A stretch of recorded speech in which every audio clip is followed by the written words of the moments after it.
Recul du temps de lecture, baisse du nombre des points de vente, diminution des recettes publicitaires, la presse magazine semble bel et bien entrer dans une phase structurelle de déclin. Les prévisions établies par Xerfi tablent d'ailleurs sur un recul du marché de 9% entre 2012 et 2015. Et pourtant, c'est dans ce contexte que se lance un nouvel hebdomadaire, le 1, dont je reçois aujourd'hui le fondateur. Bonjour Eric Fotorino. Bonjour. Alors le 1, c'est un produit assez particulier, hein. C'est un journal qui est pliable, on peut le lire en une page, 4 pages, 8 pages, 16 pages même.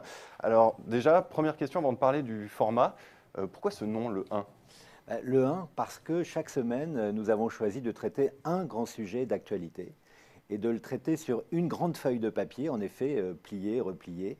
Et aussi parce que le 1, c'est rassembler les savoirs émotionnels, littéraires, poétiques, artistiques, et le savoir rationnel des experts, des économistes, des historiens, des anthropologues, etc. Donc le 1, c'est une notion d'unité. Et puis enfin, c'est vouloir se donner chaque semaine la force d'un premier numéro. Donc le grand thème du numéro 1, du 1, c'est la France fait-elle encore rêver?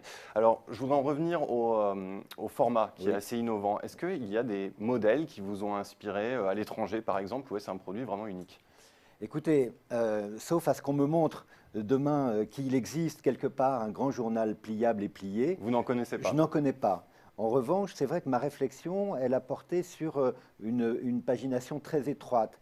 Et les modèles sont par exemple Time Magazine, dans un autre genre, mais qu'on feuillette, on ne le plie pas, ou ce journal italien Il Foglio, La Feuille. Et pour faire un petit clin d'œil, je dirais qu'Hubert Beuve-Marie, lorsqu'il a fondé Le Monde, c'était sur une feuille recto verso. Le Monde, où vous avez été directeur entre 2007 et 2010, je le rappelle. Autre question sur le concept éditorial. Est-ce que là encore, vous avez eu un modèle? Là, c'est l'actualité au travers de regards d'auteurs, d'experts, d'intellectuels. C'est ça. Non, je n'avais pas de modèle, j'avais plus une envie. C'est-à-dire que je me disais, on est dans une société de communication où on zappe tout le temps, où on a un flux d'informations contradictoires en permanence, on vit dans un vaste copier-coller, où l'accélération tient lieu de hiérarchie, et je pensais qu'il fallait s'arrêter, proposer une autre offre au lecteur, s'arrêter sur un grand sujet et le faire examiner presque comme un objet cubiste, vous voyez, c'est-à-dire que quand on voit les Demoiselles d'Avignon de Picasso, on ne verra plus jamais un visage de femme pareil. Et bien là, c'est pareil, on prend un objet à étudier et on le regarde sous toutes ses formes. Alors plus généralement, Eric Fotorino, on va parler un petit peu de ce pari un peu fou de lancer un magazine papier en pleine crise de la presse. Quels sont les obstacles que vous avez identifiés et cherché à contourner pour que le 1 soit un succès?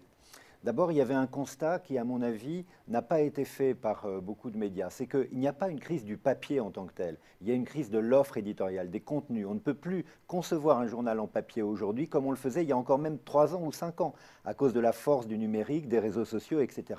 Donc pour moi, l'obstacle à contourner, c'était de me mettre à la place du lecteur. Parce que très souvent, on fait des journaux, on oublie que le destinataire final est un client qui va acheter un journal.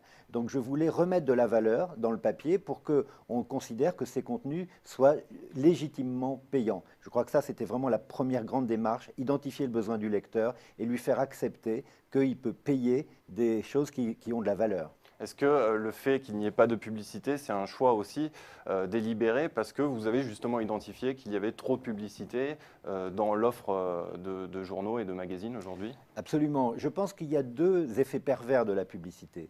D'une part, c'est elle qui tient le modèle économique de la presse d'autant plus fort que les diffusions baissent. Vous savez, un journal, on le vend normalement à deux publics, un les annonceurs, deux les lecteurs. Et quand il y a moins de lecteurs, vous êtes encore plus tributaire des annonceurs.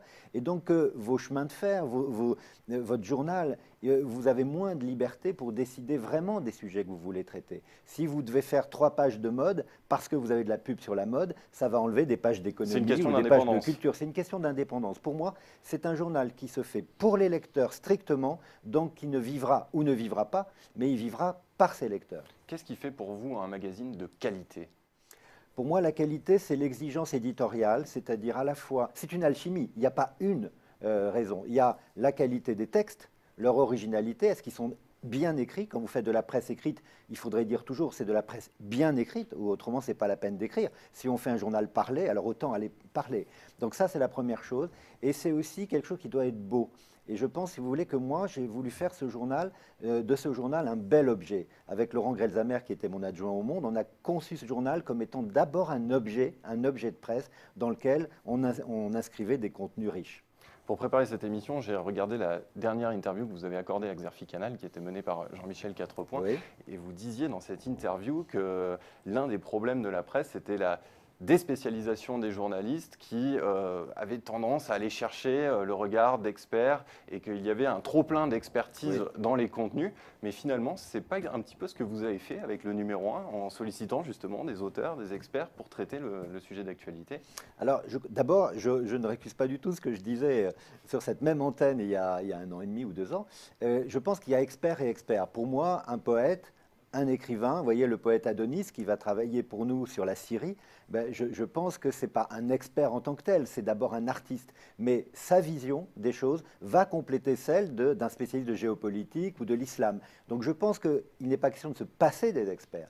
Mais ma réponse est qu'il ne faut pas se contenter des experts. Je crois que le savoir, il a plusieurs visages.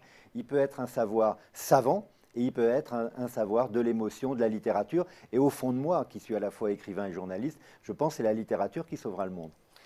Autre question, l'actionnaire principal du 1, c'est Henri Armand, un entrepreneur qui finance notamment Terra Nova. Est-ce que l'avenir de la presse passe par ces grands mécènes? Je pense notamment au trio à la tête du monde, Pigas-Niel-Berger, ou encore aux États-Unis, Jeff Bezos.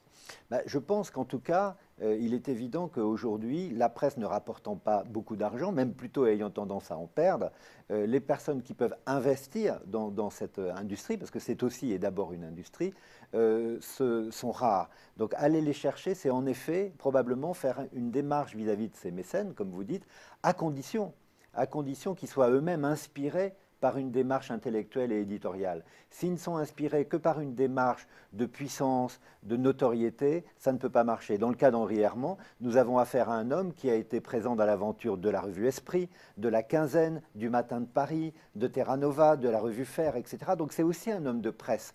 Et je pense que c'est un homme de progrès et d'idées. Donc des mécènes, oui, mais pas des mécènes qui vont vouloir mettre leur argent sur la table pour eux et pour leur image, mais des mécènes qui ont des convictions. Qui ont des convictions. Pourquoi est-ce que vous n'avez pas lancé un pure player à l'ère du numérique, Eric Fotorino? Pourquoi avoir fait ce pari du papier? Et finalement, quelle est votre stratégie sur les nouveaux médias? Ma stratégie, Parce que vous avez un site internet. Bien sûr, nous avons un site internet qui va être très puissant, avec beaucoup de contenu, des contenus payants. Des contenus payants. La valeur ajoutée, ça se paye. Il n'y a pas de gratuité. Autrement, tout vaut tout. Et voilà. Non, moi, je considère, si vous voulez, que le papier est moderne. C'est pas parce qu'il y a des ascenseurs qu'on ne prend pas des escaliers. Donc, je crois que le papier, c'est une autre expérience. Vous voyez, par exemple, ce 1, si le soir, quand vous vous couchez, vous ne tâcherez pas les doigts parce qu'on a fait très attention. Il y a des sécheurs, etc. C'est un produit agréable qui donne du plaisir. Et moi, je crois que le plaisir, l'émotion, c'est le siège du papier et il faut le poursuivre. Pour conclure, Eric Fotorino, quels sont les objectifs que vous êtes fixés et qui vous feront dire, si vous les atteignez, que le numéro 1 sera une aventure réussie? Alors, j'ai imprimé ce premier numéro comme le suivant à 250 000 exemplaires, France entière, qui sera diffusé dans plus de 20 000 points de vente de kiosques, parce que je crois beaucoup aux kiosques, je crois à la rue pour faire connaître un journal. Même si le nombre de points de vente est en recul? Oui, mais il recule, mais il reculera si on ne réinvente pas les journaux qui valent le coup d'être vendus. Donc je pense que c'est une amorce. J'aimerais beaucoup que plein de 1 naissent derrière moi si ça marche. Donc pour que ça marche, il me faut 30 000 exemplaires vendus chaque semaine, autrement dit, par tous les canaux. Les kiosques, et puis évidemment les abonnements papier, abonnements numériques. Et je pense que c'est possible parce qu'il y a dans le 1 une dimension pédagogique très forte. Quand vous aurez des grandes cartes géopolitiques, je sais déjà que des professeurs, ils prendront ce 1, ils l'afficheront dans leur classe, ils expliqueront l'Afrique ou la Syrie ou la Russie de Poutine. Donc il y a aussi un objectif d'influence dans le débat d'idées. Bien sûr, il faut peser dans le débat d'idées, mais il faut peser par l'intelligence. Ce n'est pas un journal qui se définit par ou gauche ou droite, c'est quelles sont les idées qu'on peut apporter au lecteur qui lui-même se fera son opinion. Eh bien, Eric Fotorino, je vous remercie. Merci et donc je beaucoup. vous souhaite bonne chance pour cette nouvelle aventure, le 1. Merci d'être venu sur Xerfi Canal. Merci à vous.